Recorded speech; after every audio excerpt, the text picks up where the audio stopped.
So let's start with some fun. If you guys can raise your hands and say, look, Mom, no hands. Okay, and I'm gonna take a picture. Okay, I took a picture by winking. Sounds good. So we're gonna be talking about hands-free live streaming. And while we do that, who wants to be my live truck? Okay, Glass. Start broadcasting. Who wants to be the live truck? Somebody raise your hand. Thank you, Jim. Thank you, Jim. So we're broadcasting live. You'll have to take off your glasses. If it starts to lightning or something like that, you might want to lower your mask so you don't get shocked. I'm kidding, but April Fool's is coming up. So talking about Google Glass, and also want to talk a little bit about this. Hear me now? Good. Can you hear me now? How do you build America's largest wireless network? How many of you guys remember now? that commercial, right, from the late 90s? So social media has evolved, not just from text-based platform, not just from can you hear me now with communications, but can you see me now? So we're going to be talking about live streaming and something that I call human media, and a human media movement that's adding human relationships to formerly text-based relationships for newspapers, for radio, for people who aren't in traditional visual mediums. So when we talk about human media, we are talking about live streaming, a broadcast stick within the realm of a social network. So a powerful crowdsourcing tool, not only to have the ability to find sources or to people talk about a breaking news event, but the ability to crowdsource an audience. Everybody has a broadcast stick in their pocket, right? Via your mobile phone that you have the ability to live stream from. So when it comes to engagement, we're really talking about a whole entirely new animal. We are talking about taking the blinders off of this animal and truly looking at our viewers, our readers, and our followers in a whole new way where we engage with them using eye contact. Who can tell me what this animal is? Horse. Wrong. It's a centaur, right? We thought we were riding a horse. We're on this back of this horse. You know, we got this Facebook and Twitter thing figured out, this text-based engagement. You know, we can comment on bulletin board and text-based comments. We don't need to see their face. And then, holy cow, Hangouts came out with group video chat. Then Periscope came out, Meerkat even before that. And all of a sudden, we have this whole live streaming conversation that's happening that we as news consumers and we as news brands need to realize that it's totally changed. Social media is not just a text-based environment anymore. It's face-to-face, real-time engagement, and we are riding a beast that we formerly didn't know. I work for a brand. We are working on our e-commerce site, not just to make it e-commerce, but c-commerce, where we are developing closer relationships with those customers. So that's a trend that you're seeing not only in social media moving from human media or sensual media, as some people call it, media of the senses, but don't tweet sensual media unless you want to get followed by some very interesting sites. So call it human media. It makes it much more human. And businesses are also moving from e-commerce sites to c-commerce sites as well with a broadcast tower, right? That unicorn that's live streaming within a social network. So at KLMU News, back in 2011, we started an interactive news program with Google Hangouts called U News at 4. RJI was a great help with getting this off the ground, where we actually communicated with our viewers face-to-face for the first time as a broadcaster. We didn't have to go back to the newsroom and wonder what the viewer was experiencing. We got to interact with them live in real time. So we wore 2 IFBs. We had 2 earpieces, one piece for the viewer, one piece for the producer to talk with us, and we're actually able to hear their reactions, their corrections, live in real time, just as it was coming out of our mouths.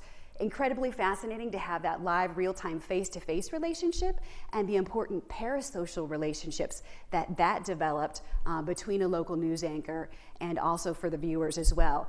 Such deep relationships that they were joining the Hangouts after just giving birth to babies, right? Sharing their newborn baby with their news anchor. So, you know, we're not talking about that text-based relationship. We're talking about growing those social media roots deep and wide with some of those parasocial relationships. Let's talk about how at Veterans United we are using human media. We use it to develop closer relationships with our key influencers, to put eyes on our customers and our following. And here's some of the people who we've had those face-to-face relationships and had on our broadcast. International Space Station, Secretary of State John Kerry, Jon Stewart, formerly of The Daily Show, and the chairman of the Joint Chiefs of Staff, Martin Dempsey. All people that we are trying to not only develop relationships with, but allow our following to also have a close relationship with them as well. There's science behind the fact that eye contact and human media works, although there is not a level of a metric to measure human media. This study from Cornell University talks about how eye contact increases brand trust by 16%. This study from the Scientific American talks about how eye contact quells hostilities online. Not a lot of research right now about online face-to-face video communication and how that deepens the news relationship. A lot of our studies right now are about the physical, not necessarily in the online world, but perhaps some smart individual will study that and get a metric for that. Let's talk a little bit about WebRTC. WebRTC is something that news brands should pay attention to. WebRTC stands for Web Real-Time Communication, and what the heck is that? It is in-browser-based video chat. It's a tool that allows in-browser-based video chat. And for the first time, the operators are coming out of the video call equation. And really, that's what your broadcast stick in your pocket is. It is a video call that you have the ability to develop a closer relationship with your viewer or with your follower. With that in-browser-based video chat, you don't need to download a plugin, you don't need an app or anything like that. That video call is there. One-click video calling. So what does that mean for news brands? In the future, when you search for New York Times, you don't just have the ability to click a call button and be instantly connected to them. You have the ability to click a video call button and your viewer or your customer is automatically connected to you. But how many news brands have the ability to answer the video phone?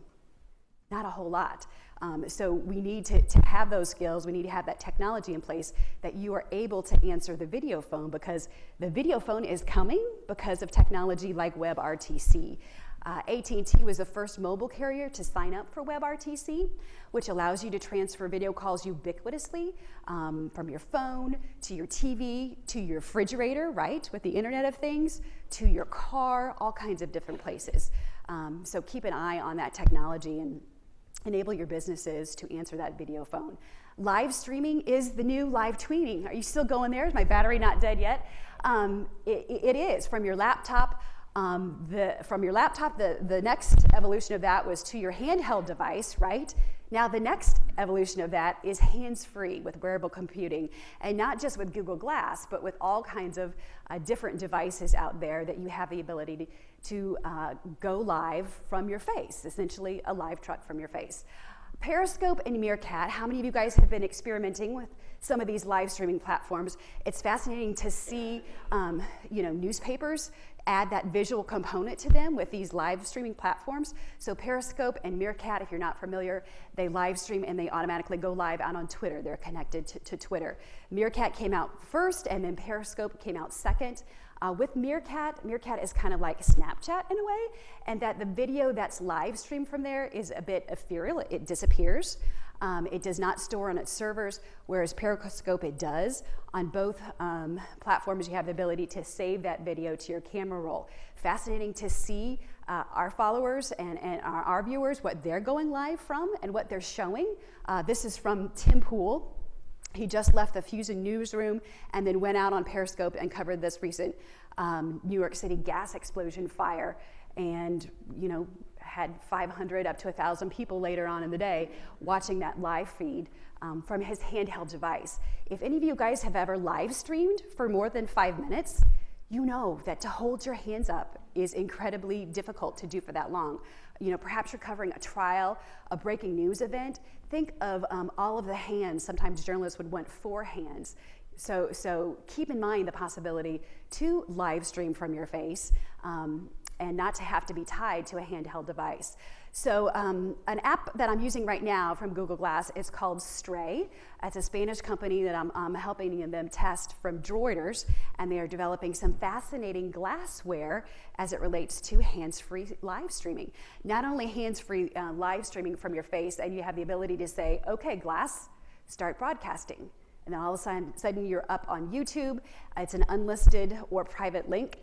You have the ability to share it to your social platforms and show everybody live in real time what you're seeing and not to have to touch a thing. So you're covering a murder trial and you have the ability to still, post on social media via your laptop, but yet you're still recording. You're not having to hold any device. So the utility for journalists is pretty fascinating because your hands aren't involved. They also have a product called Stray Live Pro, and it has what you might call an IFB, right? A live truck combined with an IFB, where the producer can talk to that talent live and say, okay, move right or left, and it doesn't get out on the live stream. That's fascinating. Also, live stream, all the traditional live streaming players are also in the glassware space. And when I say glassware, I'm just talking about apps that are integrated with Google Glass to go for live streaming. Here's an example of what it looks like. No? Yeah. Here's what the video looks like. So this was shot We find that sight impaired at the World War II Memorial, touching the bronze relief panels. One thing that you shoot when you shoot with glass or hands-free, you have to make sure that your hair's out of the shot, right? Because if there's a wind or something like that, all of a sudden you get your wind in your face. But you're able to pick up objects. You're able to provide a really interesting and fascinating point of view. Your body is also your tripod, so you have to bend with your knees, and you have to zoom with your feet, because right now there is no zoom function for glass. Or whatever smart glasses that you would use to live stream. And if there are any developers out there watching, would really encourage you to develop that function. So we are using Glass for live virtual tours for veterans to allow the people who are not able to physically travel to see their memorials in Washington, D.C. We would have a videographer on the beaches of Normandy, France, and via a live streaming rig, we were able to take them back to their World War II memorial, or take a laptop by that D-Day veteran's bedside, and they were able to hear and see the sound of the waves on the beaches of Normandy via live video. If you'd like to see any of the other videos about live streaming from smart glasses, you can check the hashtag #LiveFromMyFace. Such as what Jim has on his face, and you can see what some of the quality there looks like. It is buggy. Right now, if you turn your head right or left, sometimes you lose the signal, much as you would if you were moving around your hands.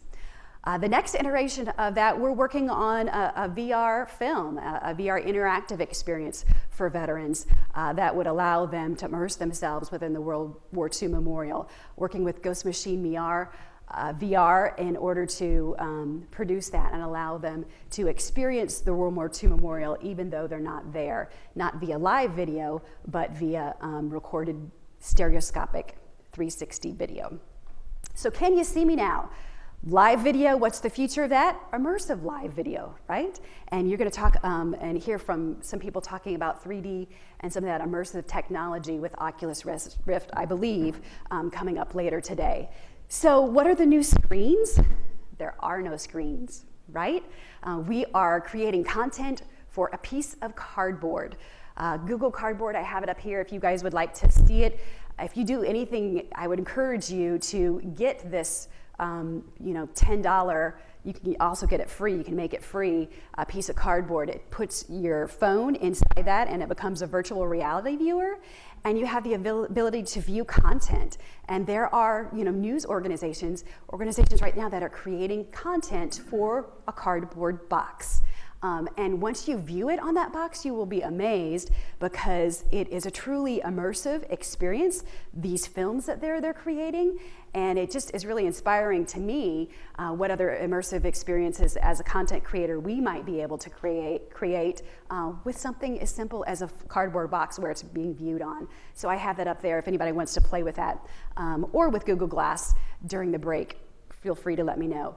glass and other, augmented reality. Let's talk about glass as an augmented reality device and the difference between augmented reality and virtual reality. Augmented reality, we have the ability to see the real world with a text-based or something interfaced over it. So here's an example from somebody from Augmented, the virtual reality app. And you can see he's got a business card right there, right? And he can then manipulate it right there, and that's on an iPad. So that's just an example of what augmented reality looks like. By the way, on the shark on the right, in case you were wondering there, little reference to Katy Perry. That's the difference between augmented reality, and then you're going to hear more about virtual reality coming up this afternoon.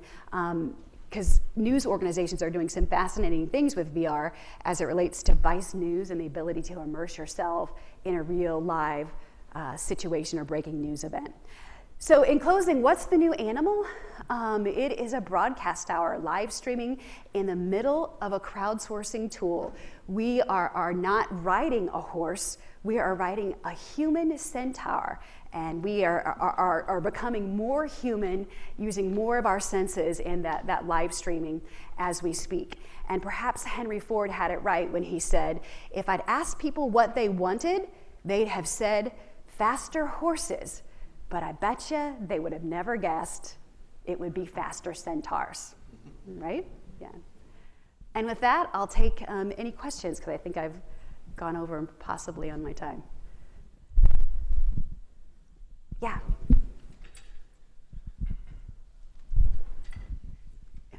Hi, I'm Megan. I was just wondering, I know like for myself, I look at my phone or like when I'm trying to do two things, even watching your presentation, tweeting and things up. And so how do you manage, because it's such a cool idea to have the hands free and do that without your phone, but how do you manage to like look straight and also tweet or do things like you were talking about the murder trial? I mean, is that something you're training yourself that you don't have to look at it, or how are you getting away from the looking up or looking down? Peripheral vision, right? You have the ability to record here, but you can also see your hands here and look it down. And if you look down, it doesn't really change what the viewer is seeing there. So who knows, maybe in the future journalists will have great peripheral vision and the ability to do that. But try it at your own laptop. Think about your own glasses. If your glasses were recording, would you have the ability to stream and also do this at the same time? Or also look at your phone at the same time? You just bring it up into your field of vision. Yeah. And that's another thing when you're interviewing people, like I had this bad habit when you're talking with someone or doing an interview with glass, what do? We shake our head. And then you realize, holy cow, then the live stream, also shakes as well. So, I mean, if you're doing that kind of thing or that point of view reporting, you have to train yourself that way.